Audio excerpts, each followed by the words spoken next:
এতিয়া অসমৰ ৰাজনীতিত আমি দেখিছো এই বজলুদ্দিন আজমল যি ব্যক্তি, এই ব্যক্তিটো অলপমান মানসিকভাৱে তেওঁ হেৰুৱাইছে, মানসিক অসুস্থ হৈ পৰিছে।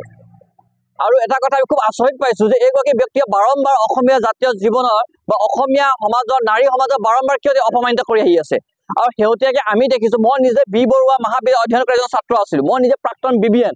আমাৰ বি বৰুৱা মহাবিদ্যালয়ৰ শিক্ষয়িত্ৰী ডক্টৰ গীতাশ্ৰী বাইদেউক যি ধৰণে অপমানমূলক কথাবোৰ কৈছে, যি ইটিকিং কৰি যি কথাবোৰ কৈছে, এই কথাটো কেতিয়াও ভদ্ৰ সমাজে গ্ৰহণ নকৰে। বজলুদ্দিন আজমল তেওঁ কয় যে মই ৰাজনীতি কৰাৰ পূৰ্বতে মই কিবা ধৰ্মগুৰু আছিলো বুলি কয়, তেওঁ মৌলানা বুলি কয়। গতিকে এগৰাকী মৌলানা, এগৰাকী ধৰ্মগুৰু বুলি নিজকে প্ৰচাৰ কৰি থাকে এগৰাকী ব্যক্তি, এই লম্পটগৰাকী ব্যক্তিৰ মুখত এনেধৰণৰ শব্দই শুবা নাপায়। গতিকে আমি এই বিশেষ সমাজক আমি অনুৰোধ জনাইছো যে এইগৰাকী ব্যক্তিক আপোনালোকে মৌলানা বুলি ভাবিব নালাগে। এইগৰাকী মৌলানা হ'বই নোৱাৰে, যি ব্যক্তিয়ে নাৰী সমাজক সদায় অপমান কৰি আহিছে। ইয়াতকে পূৰ্বতেও বজলুদ্দিন আজমলে অসমীয়া জীয়ৰী বোৱাৰীসকললৈ বিভিন্ন কথাবোৰে তেওঁ অপমান কৰি আহিছে, এতিয়া পুনৰ এবাৰ কৈছে। গতিকে বজলুদ্দিন আজমলক হিমন্ত বিশ্ব শৰ্মা ডাঙৰীয়াক আমি দাবী উত্থাপন কৰিছো যে হিমন্ত বিশ্ব শৰ্মা ডাঙৰীয়াক বাৰে বাৰে কি কয়, নাৰী সুৰক্ষাৰ কথা কয়, নাৰী সমাজৰ কথা কয়। নাৰী সমাজক আমি পৃথিৱীৰ মানুহবোৰৰ মাজত প্ৰতিষ্ঠা কৰিব লাগিব।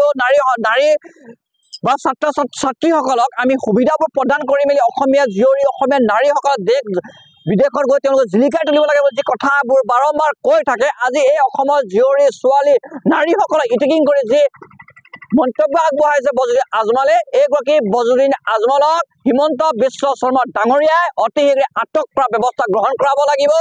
আৰু এটা কথা আমি ক'বলৈ বিচাৰিছো যে হিমন্ত বিশ্ব শৰ্মা ডাঙৰীয়া আপুনি কঠোৰ নিৰ্দেশ দিব লাগিব।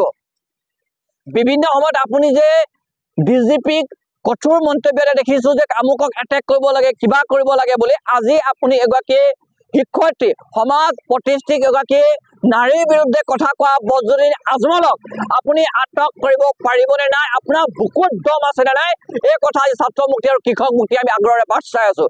আৰু এটা কথা কিন্তু স্পষ্ট, যদি বজলুদ্দিন আজমলক হিমন্ত বিশ্ব শৰ্মা চৰকাৰে আটক কৰি যদি কাৰাগাৰত প্ৰেৰণ কৰিব নোৱাৰে, তেতিয়াহ'লে হিমন্ত বিশ্ব শৰ্মা আৰু বজলুদ্দিন আজমলৰ মাজত ইলু ইলু চলি আছে বুলি আমি ভাবিবলৈ বাধ্য হ'ম। আৰু বজলুদ্দিন আজমল হিমন্ত বিশ্ব শৰ্মাৰ বুকুৰ কুটুম হয় বুলি আমি ভাবিবলৈ বাধ্য হ'ম। কিন্তু বজলুদ্দিন আজমলৰ এই যি মন্তব্য, যি ইটিকিং কৰা মন্তব্য, যি নেগলিজেন্সি যি মন্তব্য নাৰী সমাজৰ প্ৰতি, ইয়াক আমি ধিক্কাৰ জনাইছো, গৰিহণা জনাইছো। আৰু বজলুদ্দিন আজমলক সমাজ প্ৰতিষ্ঠিত প্ৰতিগৰাকী ব্যক্তি, প্ৰতিগৰাকী সমাজ, প্ৰতিগৰাকী জাতি ধৰ্ম বৰ্ণৰ মানুহবোৰে বৰ্জন ঘোষণা কৰিবৰ কাৰণে আমি অনুৰোধ জনাইছো।